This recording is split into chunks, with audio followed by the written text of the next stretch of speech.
تنبيه: قد يحصل التحلل الأول في الحج بفعل 2 من 3، وهي رمي يوم النحر والحلق أو التقصير والطواف المتبوع بالسعي إن لم يكن فعل قبل، ويحل به اللبس وستر الرأس والوجه للمرأة، وستر الرأس أيضا للرجل طبعا والوجه للمرأة، والحلق والقلم والطيب والصيد، كل شيء يحل فيه، كل شيء، ولا يحل به عقد النكاح ولا المباشرة فيما دون الفرج.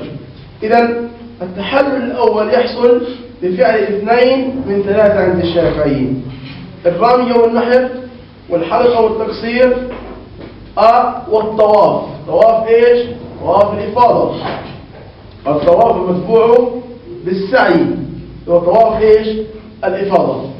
الآن يا جماعة الخير، بالنسبة للتحلل الأصغر، إذا الحج فعل 2 من 3 تحلل التحلل الأصغر، يحله كل شيء إلا النساء عقدا ومباشرة وجماعا. إذا فعل الأمر الثالث فهو يتحلل التحلل الأكبر، يحله كل شيء. يعني عند الشافعية أعمال التحلل 3 عند الشافعية. أعمال التحلل عند الشافعية 3 اللي هي الرمي والحلق أو التقصير والطواف. 2 من 3 انتهم الحلال يشملهم تحلل الأصغر. عملت الثالث صار تحلل يشمله أكبر. التحلل الأصغر يباح في كل شيء إلا النساء، كل ما يتعلق بالنساء. قال: لما روى النسائي بإسناد جيد كما قاله النووي: إذا رميتم الجمرة حل لكم كل شيء إلا النساء. وإذا فعل الثالث بعد 2 حصل التحلل الثاني وحل به باقي المحرمات بالإجماع، ويجب عليه الإتيان بما بقي من أعمال الحج. إذا عمل الثالث الحالة يشمله يحلل كل شيء. تحلل إيش؟ تحلل أكبر. طبعا الترتيب بينهم مش شرط، بس المهم ممنوع يقدم الحلق عليهم الثنتين. احنا أخذناه أمر من قبل، قلنا الترتيب بينهم مش شرط، بس ممنوع يقدم الحلق عليهم إيش؟ الثنتين. قال: وإذا جامع المحرم لا يخرج منه، أي من الإحرام.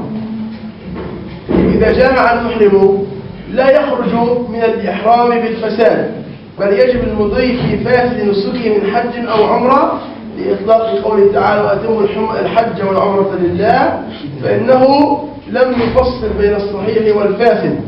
وصورة الإحرام بالحج فاسدا أن يفسد العمرة بالجماع ثم يدخل عليها الحج، فإنه يصح على الأصح وينعقد فاسدا على الأصح في الروضة في باب الإحرام.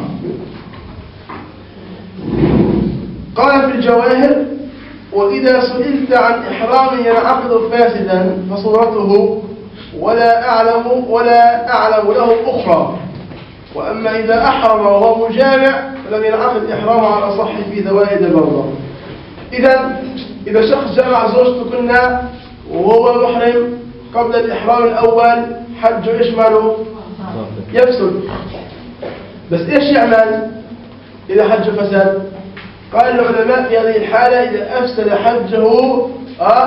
حجه بسبب الجماع ينبغي أن يتحلل بأعمال عمرة.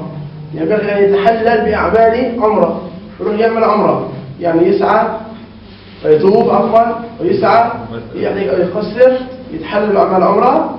وطبعا رح نيجي لقدام سنة الجاي بده إيش؟ عيد الحج، سواء كان حج فرض أو كان حج نافلي. نفس الشيء إذا أفسد إحرام العمرة بالجماع، يتحلل بأفعال العمرة وبده يعيدها وإنت سنة الجاي، سواء كانت عمرة واجبة أو كانت عمرة إيش مالها؟ مستحبة.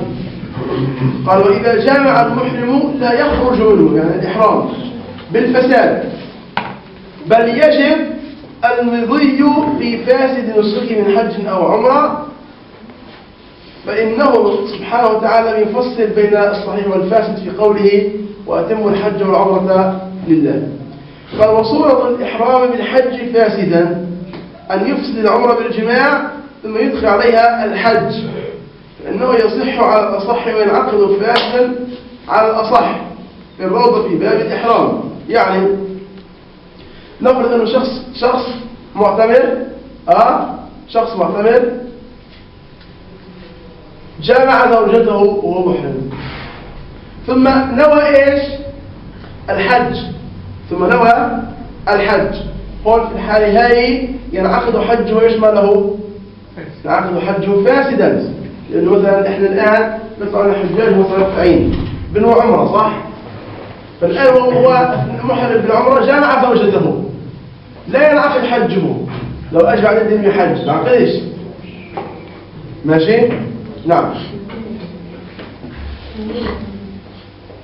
باب ما يفوت المحرم في إحرامه. قال: ومن فاته الوقوف بعرفة بعذر أو غيره، ذلك بطلوع فجر يوم النحر قبل حضوره عرفات، وبفواته يفوت الحج، تحلل، ويحصل التحلل بعمرة أي بعملها، فيأتي بأركانها الخمسة. نعم، شرط إيجاب السعي أن لا يكون سعى بعد طواف القدوم، إن كان سعى لم يحتج لإعادته كما في المجموع عن الأصحاب، وعليه القضاء فورا من قابل للحج الذي فاته بفوات الوقوف، سواء كان فرضا أم نفلا. الآن احنا قلنا قبل قليل إنه أي شخص ارتكب محظور من محظورات الإحرام حج لا يفسد إلا إذا جامع قبل التحلل الأول. الآن قال قد يبطل الإحرام بفوات عمل من أعمال الحج، وهو إيش؟ الوقوف بعرفة. إذا فات الوقوف بعرفة بطل الحج. إذا فات الوقوف بعرفة بطل الحج. يعني لو فاتك السعي ممكن تجيبه بعدين، لو نسيت طواف الإفاضة نجيبه بعدين ولا بعد سنوات. إذا فاتك أي ركن من أركان الحج غير الوقوف بعرفة والإحرام ممكن تجيبه وأنت بدك، مش هيك؟ إذا فاتك الحلق والتقصير ممكن تقصر بعدين.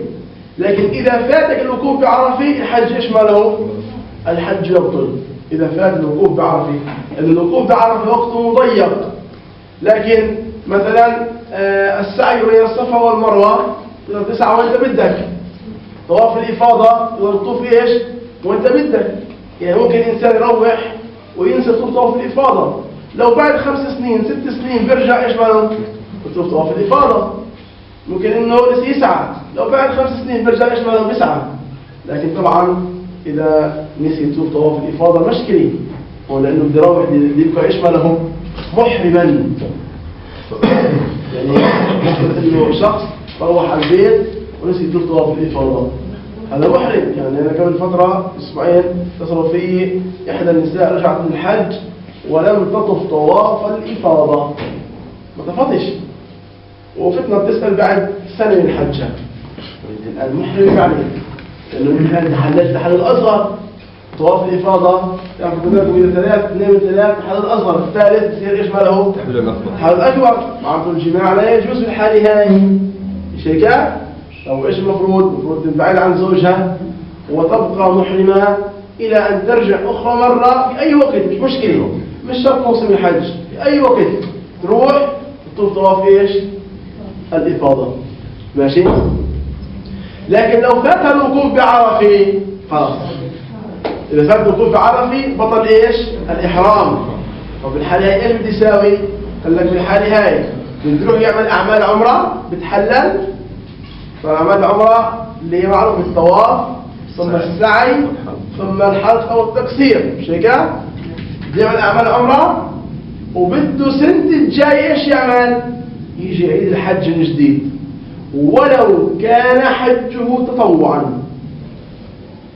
لو كان حجه حج نافلي سنة الجاي بده مجبور يجي إيش ماله؟ يعيد، لأنه فات الوقوف بعرفة. فهذا إذا فات الوقوف بعرفة. قالوا إنما يجب القضاء في فوات لم ينشأ عن حصر أو حصر عفوا، لم ينشأ عن حصر، فإن نشأ عنه بأن أحصر فسلك طريقا آخر ففاته الحج وتحلل بعمل عمرة فلا إعادة عليه لأنه بذل ما في وسعه. يعني إذا الوقوف بعرفة فاته بسبب الإحصار، إذا الوقوف بعرفة فاته بسبب إيش؟ الإحصار. شيء الإحصار أن يمنعه مانع من الوصول إلى عرفة، يمنعه مانع الوصول إلى عرفة. يقول هنا بس عليه إيش يعمل؟ يتحلل بأعمال عمرة ومش واجب عليه يقضي الحج، لأنه ليش؟ بذل ما في وسعه. ماشي؟ قال وفي هذه الحالة، يعني في حالة الإحصار، في حالة عفوا في حالة عدم الإحصار، في حالة عدم الإحصار عليه القضاء والهدي. في حالة عدم الإحصار عليه القضاء والهدي، يسموه هدي الفوات. يعني واحد اللي هو فاته أن يقف بعرفة، إيش من كله؟ روح اعمل أعمال عمرة، تحلل، وعليك السنة الجاي إيش كمان؟ قضاء، وإضافة إلى القضاء إيش عليك؟ هدي. يسموه هدي الفوات، هدي فوات الوقوف بعرفة.